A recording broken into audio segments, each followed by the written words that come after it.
C'est un plaisir de vous retrouver, mesdames, messieurs, ci seen émission le rendez-vous de Sénégal, c'est le rendez-vous du donner et du recevoir. À chaque fois ma dalal fi koo xamante ne nii day waxtaan ak ñun ci réew mi ak tolluwaay bi ñu daal di passé au peigne fin l'actualité de l'heure. Moo tax tey jii on a choisi kenn ci doyen de la presse yi ñu koy woowee Charles Faye.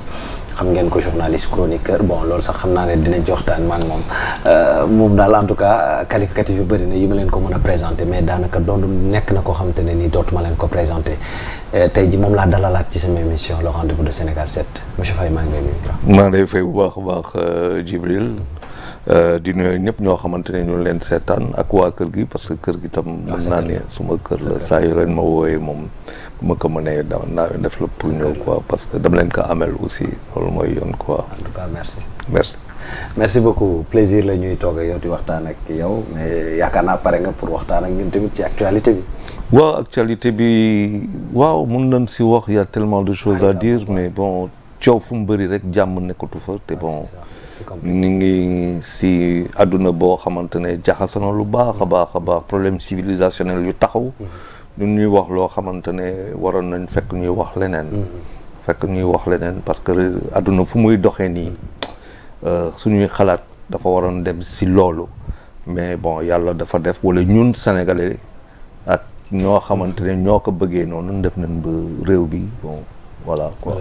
Malheureusement moo tax malheureusement également hier dañu yeewu benn bâtiment au niveau de route de Rufisque bi ci Cyprès daanu effondrement bi causé fa quelques morts ñuy jaale bu baax a baax ñi ñàkk seen bakkan njabootu ñi ñàkk seen bakkan mais bon prétexte la pour ñun moom foofu laay ubbee peut-être man laaj la on a constaté ces derniers mois ces dernières années beaucoup d'effondrements ay bâtiments ci banlieue bi surtout qu'est-ce qu'il y a lieu de faire pour éviter moi je sais plus parce que on a tellement parlé lu si wax dafa bëri ba après yow dootoo comprendre gouvernement lay wax société civile wax borom xam-xam yi wax et pourtant répétition yi di gën a am c'est quoi le problème étude des sols est-ce que nu ngi koy def kii ñu ne nu ngi koy def ba da nga dem ba nga xamante ne pour man suñu réew dafa dugg si benn sorte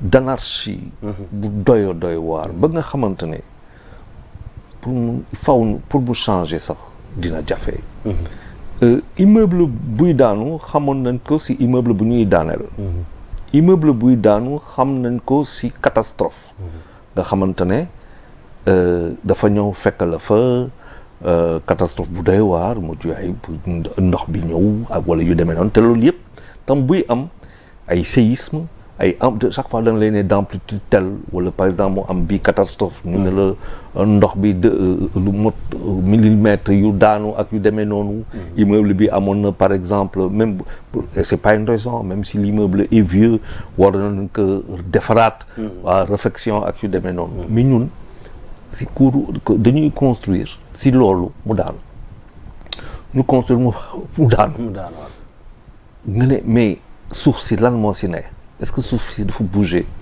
ba muy daanu est-ce que si matériaux de construction yi est-ce que protection civile est-ce que assurance est-ce que ñëpp ñoo xamante ne seen loxo mu ngi si est-ce que ñoom ñëpp dugg nañ ba nga xamante ne autorisation am nga ko ba mu nga na taxaw donc finalement pour moi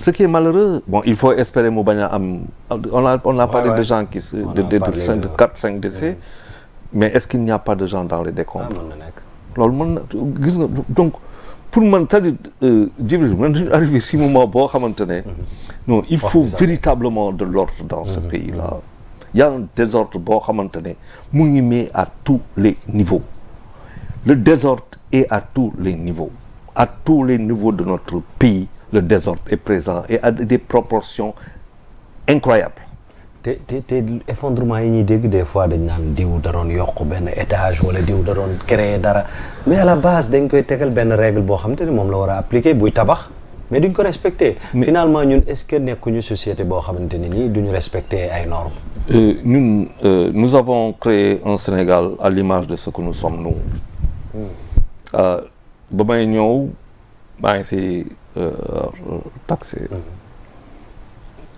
lu maa gis feneen possibilité may ma gis ko feneen dund ko ay yoon ak ay yoon mooy nit ki dina wàcc trottoir même bu nekkul ci passage piéton.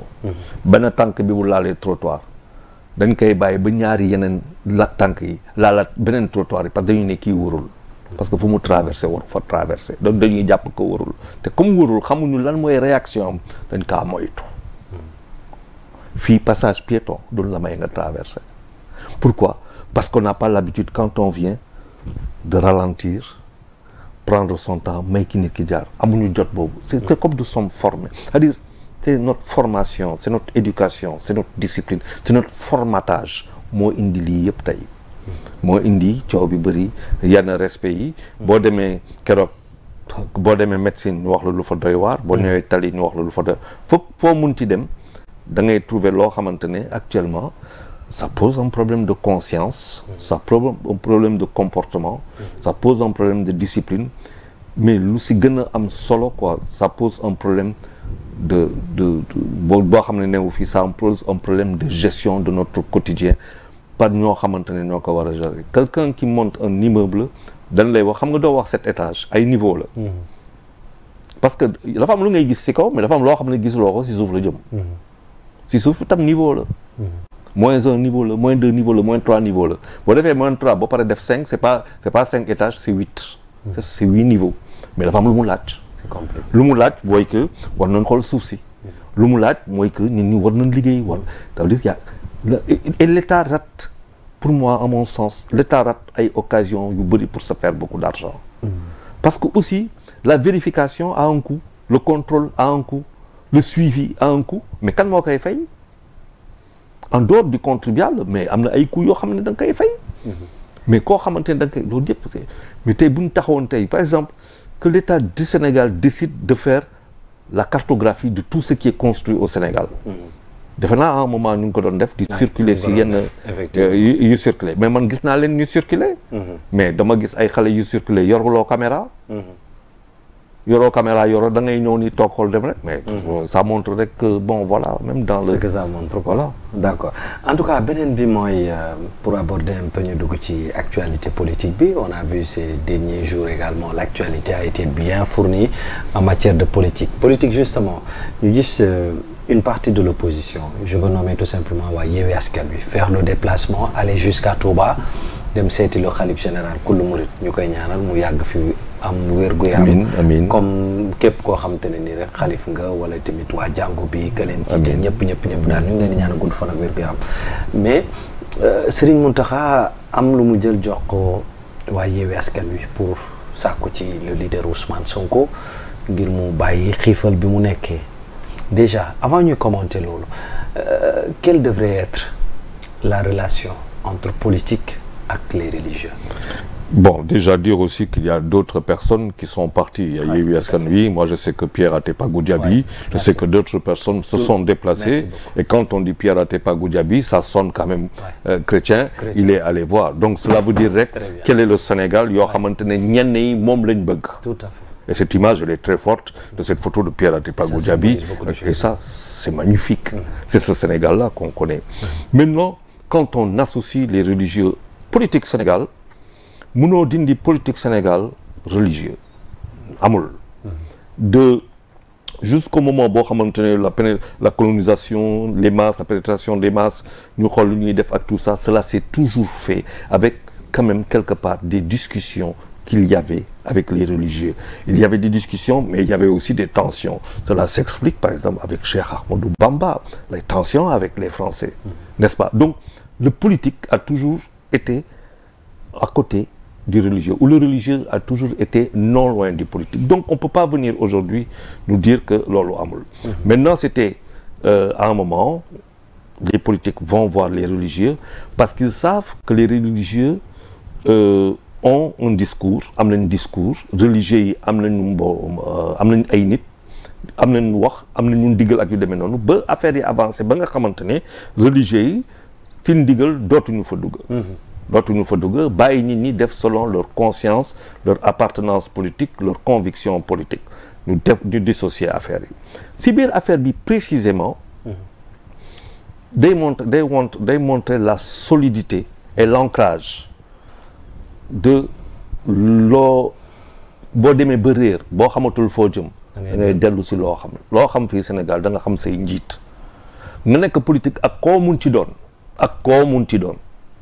ñoom ñu ngi fi loolu lay wane. da nga am kilifa quoi. da ngay am kilifa nag guide la et des chefs religieux mais c'est des guides religieux léegi nag boo leen tegee ñoom seen place balaa nga def dara laaj leen am na loo xamante ne bu ñu la ko joxee saa waaye mun na am nga changer perspective à prospective et ce qui montre quoi ça veut dire que on aurait dû commencer par ça et certainement peut-être qu'on n'en serait pas là donc aujourd'hui ceux qui voulaient bu fekkente ne dañu bëgg benn Sénégal boo xamante ne les marabouts ils sont là l'église est là les protestants sont là nous on va faire comme les tubaab la révolution française et tout ça boo bëggee def loolu eh bien ce qui s'est passé a montré que ce n'est pas possible c'est ça la claire réalité donc autant compter avec et faire avec. D'accord mais après cet acte est-ce qu'on peut s'attendre mën nañu xaarandi une fin de la grève de Ousmane Sonko. La fin de la grève d'Ousmane Sonko c'est la meilleure chose boo xamante ne pour sa propre santé moom la mën a def arrêter parce que grève de la faim dafa am grève faim grève soif dafa am grève de la faim et grève de la soif ñaar yi mën nañ ko bokk mën nañ ko boole grève de la faim boo ko defee te yokko defoo grève de la soif mun nga téye parce que mun nga bañ a lekk yaram bi soxla ay oligo éléments ay minéraux soxla minéraux si minéraux yooyu par exemple booy grève de la faim mais ñu lay jox ndox di si teg maanaam limon di si teg maanaam xorom di nga am ay oligo éléments yoo xamante ne day permettre kii bi donc mun nga téye. maanaam yaa ngi naan te lekkoo. voilà yaa ngi naan te lekkoo am na ñoo xamante ne dañuy grève de la faim di naan benn composition ndox du sucre du sel du citron des choses comme am na ñoo xam ne sax dañ siy yokk benn polyvitaminé xam nga maintenant bu fekkee ne yaa ngi grève de la faim ba pare di grève ne doo naan ça devient alors absolument dangereux parce que beneen bi mun nga téye jusqu'à un certain temps en sachant que quand même boo rombee yenn jours yi 25 30 40 jours 30 40 jours moom c'est daanaka sori na si grève de la faim yooyu boo rombee yenn jours yi mais boo si yokkee grève de l'eau moom ça veut dire ça devient encore plus catastrophique pourquoi parce que ça c'est les reins c'est les organes trucs après bon déjà boo defee grève de la faim rek am na loo xam ne mën na la fa fekk mooy hypoglycémie mooy que bon maanaam bi boo amee yenn grammes yi kooku docteur yi ñoo ma si gën a xam dara yenn grammage yi boo ko amee ñu ne la yaa ngi si tànku diabète wala soriwuloo diabète mais dafa am loo xamante ne boo demee ba 0,4 grammes par kii boobu boo demee ba 0,4 grammes moom yaa ngi si coma ga donc bu fekkente ne tey Ousmane Sonko grève de la faim dem na ba mu am benn bon dégg naa hyperglycémie je ne sais pas yu demee noonu bon kooku il faut appeler les médecins pour ñu xool comment en cas de kii mun nga am hyperglycémie wala bu demee ba nekk si dans le coma parce que hypoglycémie dafa wàcc en dessous du seuil boo xamante ne boo fàcc rek kii ngay nekk ça veut dire que le cas devient compliqué mais déjà le cas bu ñu xoolee lu mu tudd le communiqué de l'administration pénitentiaire en temps yi rek dañu ne woon xaw ma le 17 à 1h42 du matin si la def malaise le 17 ak aujourd'hui quand même ça fait quand même on n'est pas loin de faire 10 jours c'est la semaine bu ñu xoolee exactement ça fait une semaine donc bu ñu xoolee loolu il faut espérer que du malaise on ne soit pas rentré dans une phase comateuse parce que bu ñu duggee foofu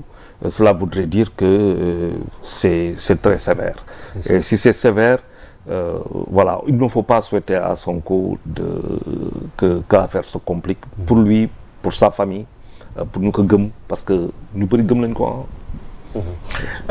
mais ñu bëri gëm nañu tamit également ne élection présidentielle dina am sans ou avec ñenn ñi bon mais en tout cas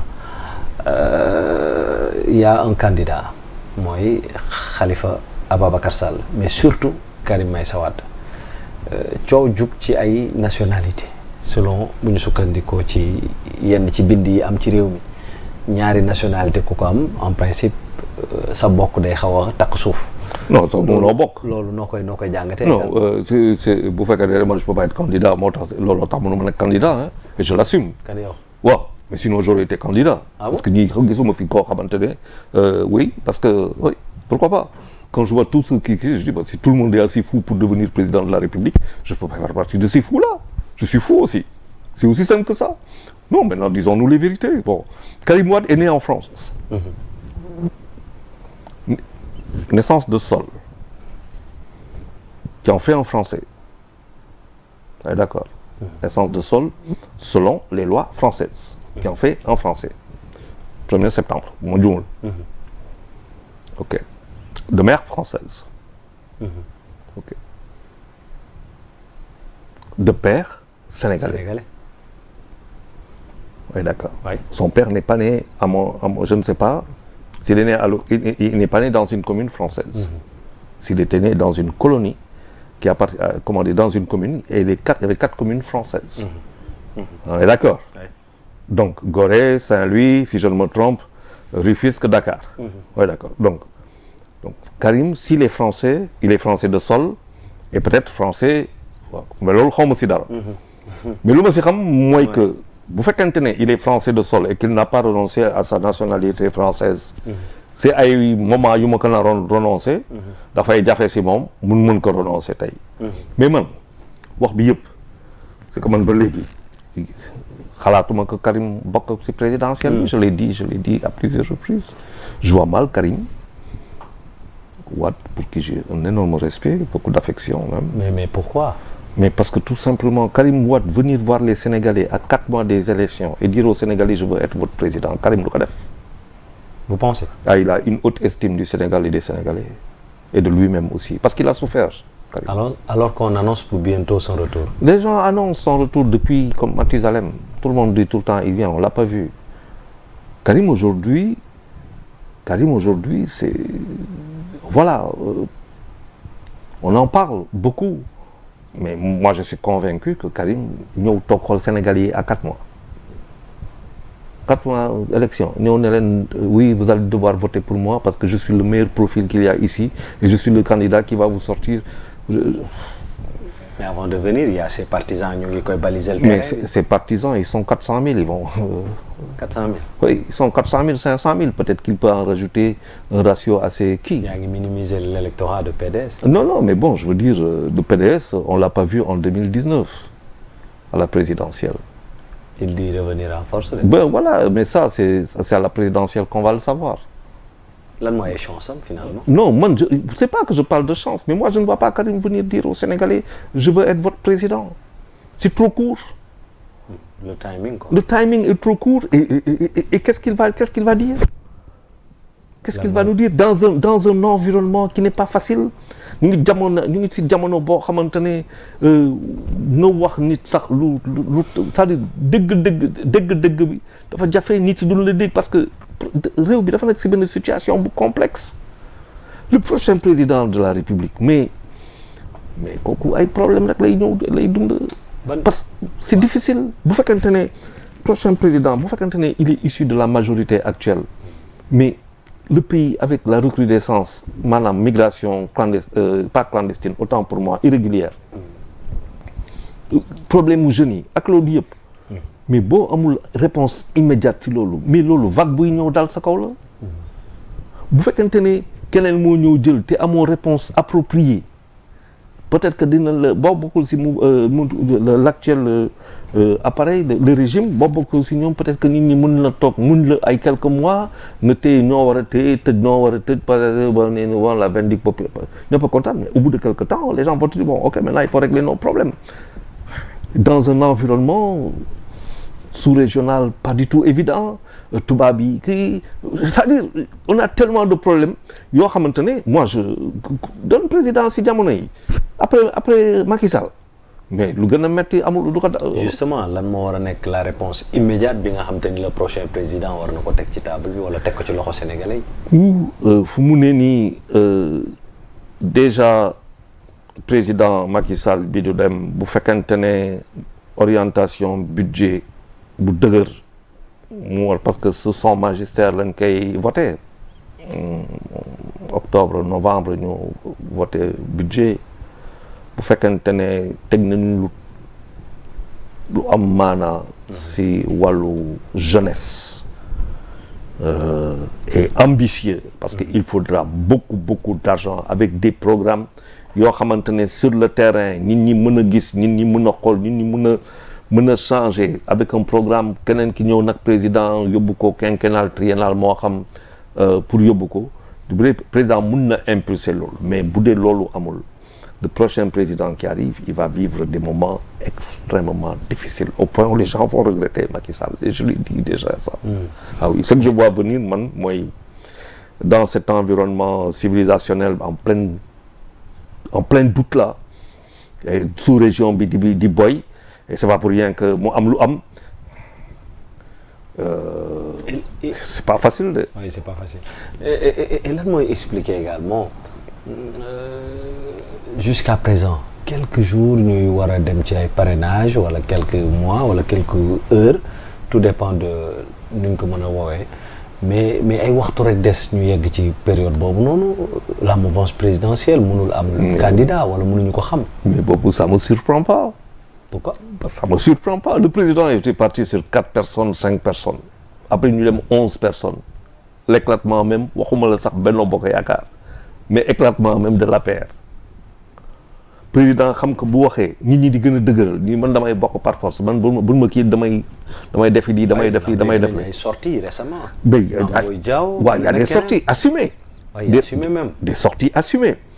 Donc ces sorties assumées c'est pour dire au président de la République bon voilà juum nga fii peut-être xëy na juum nga une fois juum nga 2 fois mais troisième bi boo juumee mii da ngay tas mbir bi.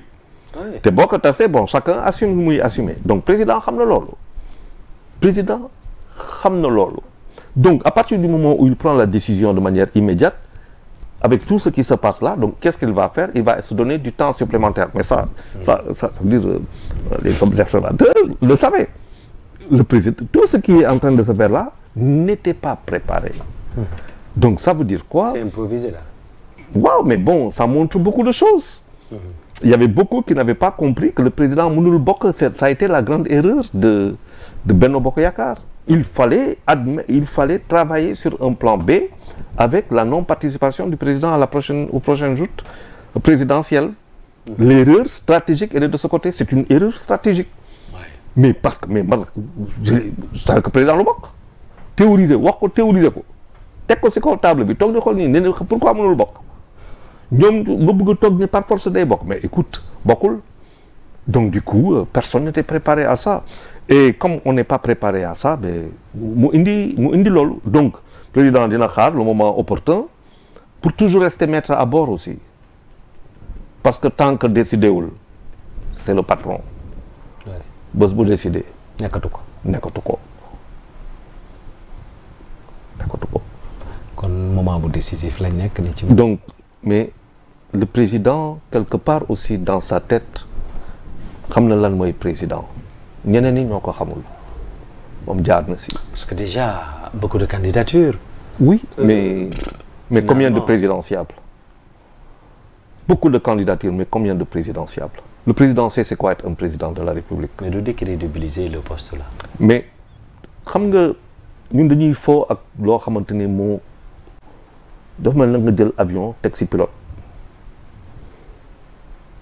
ñu ne le pilote bi si biir avion bi lay jàng dawal avion. ci biir avion lay jàng dawal avion. On se rappelle quand Abdoulaye Wade Maître Wade a pris le pouvoir de tâtonnement ay dara fekk ñu ko fii patati patata jusqu'à ce que il y ait eu quelques rencontres quelques informations de données pour ñu xam ñu ne ba xaalis baa ngi fi alhamdulilah rabbil alamin ñu ne on a trouvé de quoi faire mais au début c'était le tâtonnement. Quand le président Macky Sall est venu mais ñun ñi doon toog tellement sur la reddition des comptes 1 an 2 ans affaire boobu nekk suñu nopp de 2012 ba 2015. affaire bi nekk tellement suñu nopp que ça cachait par ailleurs yenn tâtonnement yoo xamante ne amoon na fi encore que le président Macky Sall avait été premier ministre. Ministre de l'Intérieur, président de l'Assemblée nationale donc quand même à des niveaux yoo xamante ne kii na ko donc ça l'a aidé certainement mieux encore moom. Ça l'a aidé davantage lui que ça a aidé le président Abdoulaye Wade, Maître Abdoulaye Wade, qui n'avait été que ministre d'État. Donc, le prochain président qui arrive, imagine, il y a aujourd'hui le meilleur conseiller. On a des situations politiques. On peut parler de Sonko, on peut parler de n'importe qui, mais il y a une seule personne au Sénégal qui sait quelle est l'importance de ce poste stratégique, cette fonction, et pour tous les Sénégalais, c'est le président Macky Sall. Pourtant, le président Macky Sall, on a vu tey jii benn sortie boo xam te ne ni Seydi Gassama mu ngi koy def mu ne Abdou Diouf ne prenez pas ses adversaires politiques pour des ennemis. Donc foofu mu ngi clash le président Macky Sall di wax ne il est tout à fait moom contre sa façon de faire. Gis nga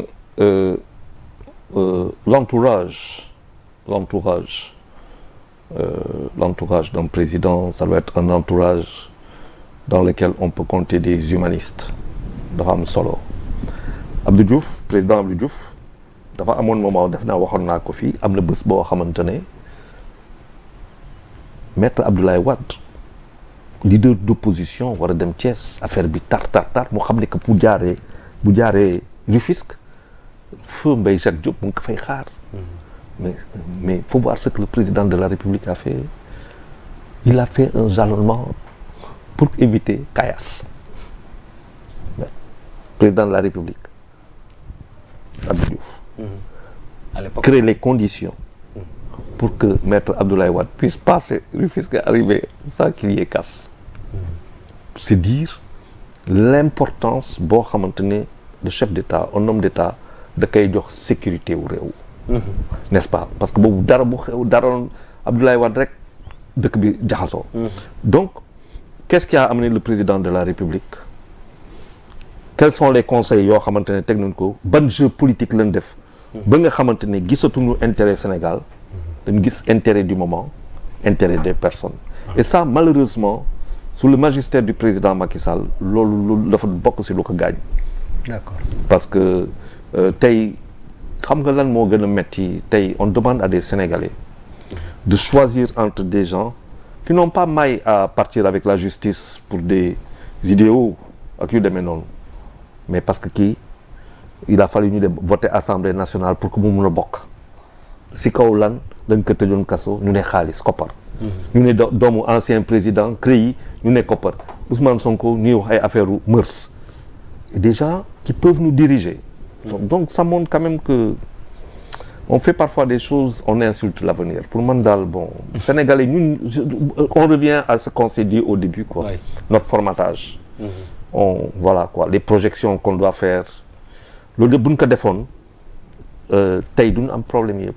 Surtout ça mais déjà problème yu bëri situation politique bi ñuy wax ne mu ngi en ébullition parce que multiplicité candidature xiiroo ŋaayoo donc ñun ndax dañu yegg foo xamante ne nii mën nañ ko woowee pourrissement de l'espace politique. Non c'est clair moi c'est même pas pourrissement de l'espace politique c'est pourrissement de la société sénégalaise. Ah bon? Ah oui pour moi c'est devenu c'est-à-dire su ma la waxee Djibril damay dugg Facebook ñu teg gënaat. C'est-à-dire à part lu may poster les papiers yoo xamante suñu site yu ñuy poster moi je suis connu. Oui. Je suis connu. Machallah. Xam nga mais si je te dis j'ai pas 200 300 personnes c'est-à-dire ça me fait plus rien parce que mënu mu dugg c'est-à-dire tu n'es pas d'accord avec moi ok on est sur des contradictions pures et dures argumentaire contre argumentaire finalement je reconnais que bon écoute je me suis trompé là tu as raison sur ça loolu dara gënu ko neex mais si biir loolu yaa ngi wax nit ki yaa ngi wax këram yaa ngi teg leneen mais c'est comment peut-on en arriver là nga dugg si biir ngay dégg boo demee koor yi ñu wax la lii boo demee fu ne ñu wax la lu ne mais qu'est-ce qui est sacré chez nous aujourd'hui quand on va jusqu'à insulter nos guides religieux saaga leen ñu leen di saaga quoi ñoom c'est-à-dire on est arrivé quand on te dit le nombre d'accidents que nous avons on te montre des camions qui je dis, il y a quelque chose qui va plus dans ce pays ce n'est pas le truc politique dis-moi quel peuple tu es je te dirai quels sont les dirigeants que tu as mënatuñoo dellu ginnaaw si mën nañ dellu gannaaw non pas dellu gannaaw pour moi du question dellu gannaaw dabuwaat quoi li ñu raw quoi pour moi aujourd'hui ça veut dire il faut revenir à des fondamentaux et ça il faut oser l'assumer. En quoi faisant? Pour moi le prochain président de la République est un président de transition benn affaire war na ko xam. bu fekkente ne xale yi la bëgg a jàppale il faut qu'il soit extrêmement courageux si budget boo xamante ne moom lay teg ak si xale yi wante du ay programme yoo xamante ne xale yi duñ gis seen bopp te liggéey du feeñ te formation du am affaire yi dafa war a tar te gaaw.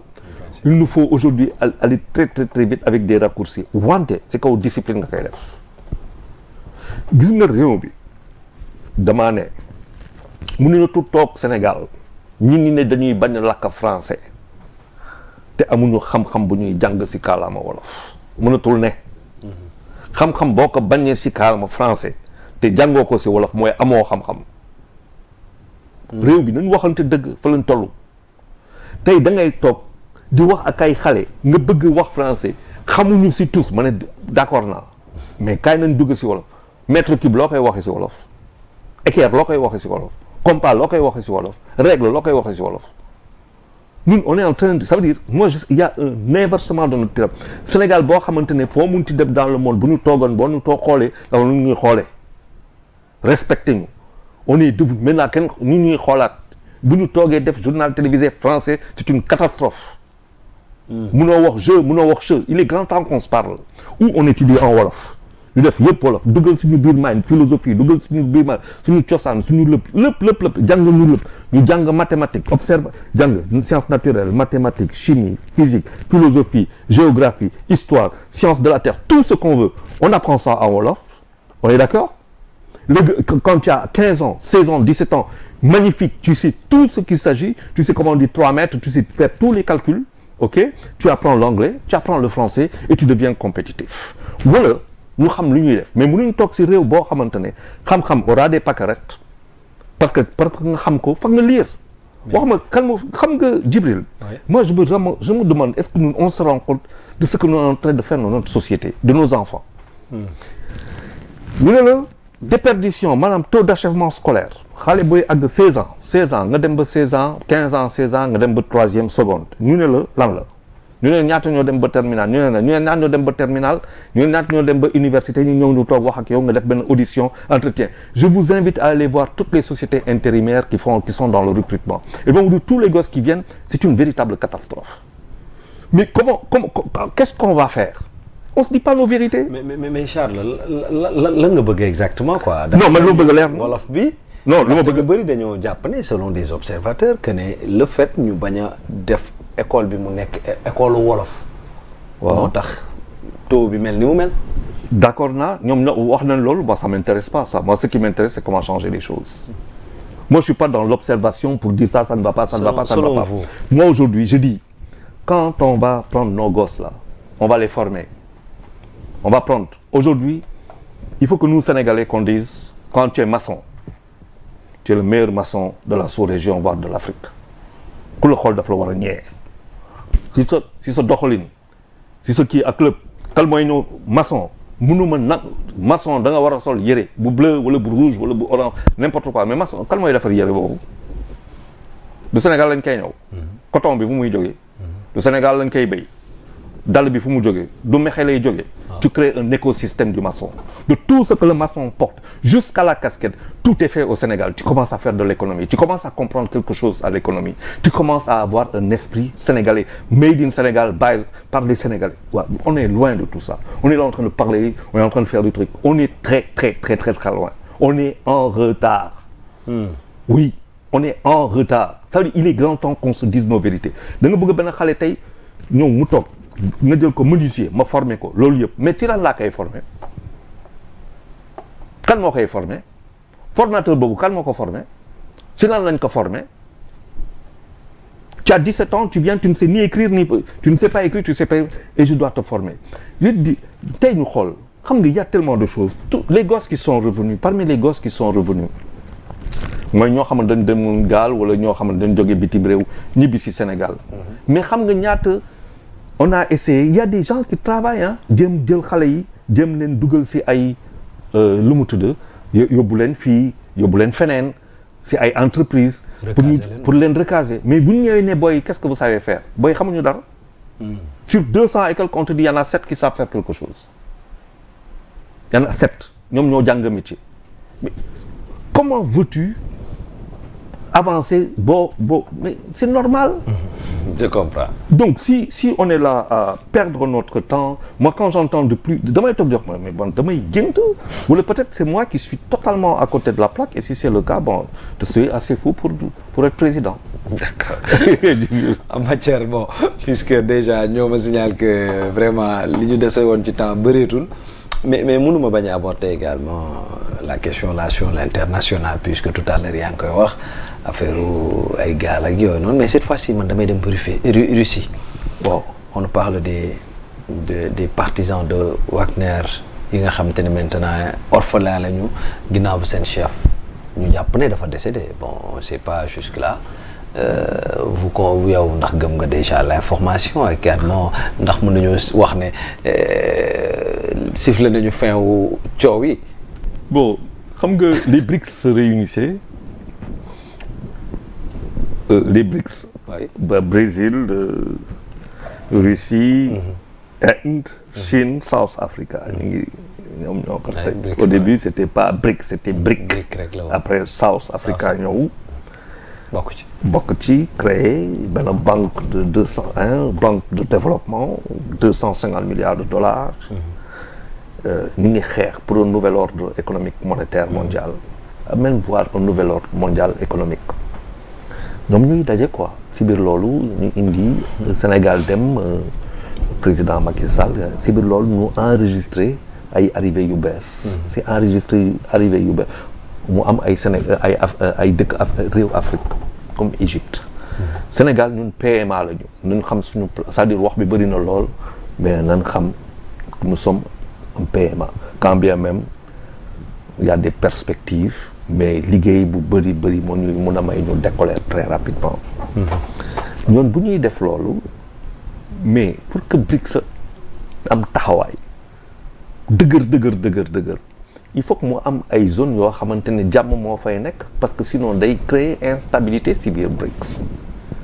BRICS nga créer sa banque de 250 milliards de dollars war a leb ay réew mais réew yooyu foog ñu delloo la foog ñu fay la foog ñu raam réew yu nekk si yenn situation yi du la mun a fay donc foog nga am kii et comme par hasard Wagner décapité dans le cas d'un crash perd son patron ak ñu bëri si lu ñu annoncé. Oui, pour le moment.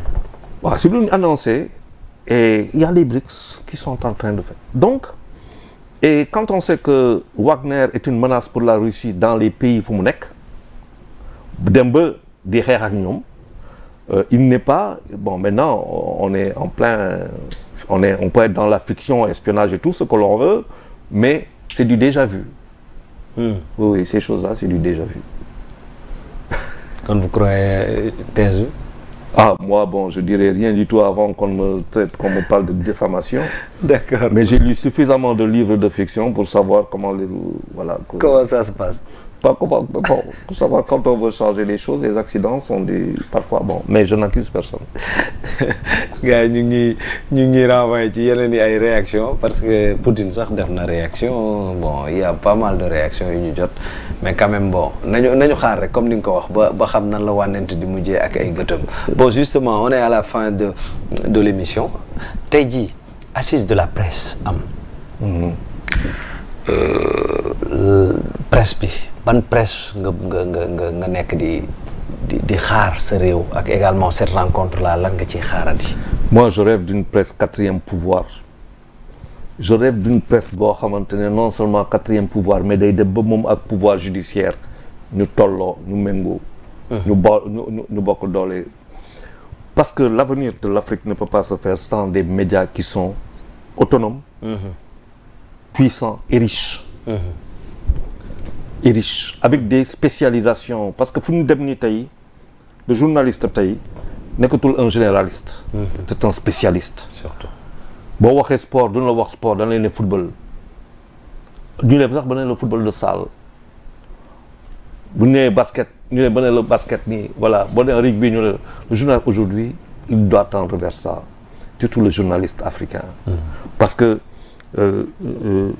pendant que la population croît, pendant que le pays croît, la presse doit croître. Donc il nous faut aller vers ça. Et ça, du ñoo xamante ne dañ koy waxtaanee cela s'arrache waaw cela s'arrache moi je ne peux pas accepter mënuma nangu mu am ay brand internationaux nu nekk Sénégal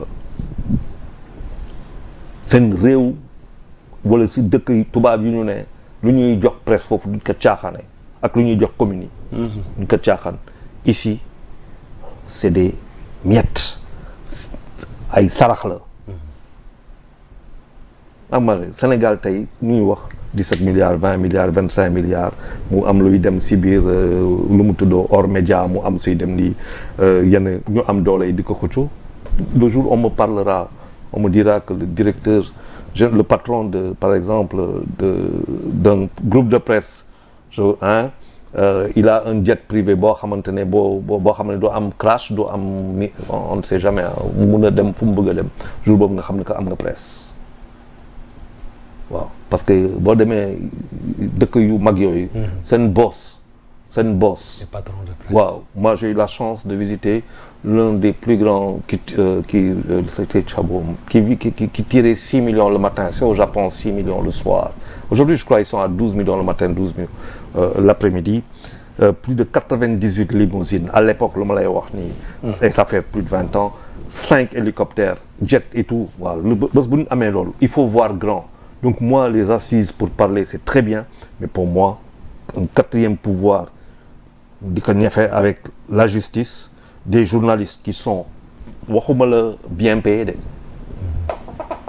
waaw bien payés des journalistes qui sont tellement payés que amoo sañ-sañ bu ñu ñëwee si benn xew bu ñu génnee foofu ñu am enveloppe lu ñu leen di jox pour ñu jël transport waaw man loolu laa gëm ba may dem yenn endroit yi fiche yi di ko remplir dama ko doon rëdd ba mu ñuul fu ñuy signé dama koy rëdd ba mu ñuul ko wala dama koy rëdd bleu ba nga xamante ne fii kan mënu fa signé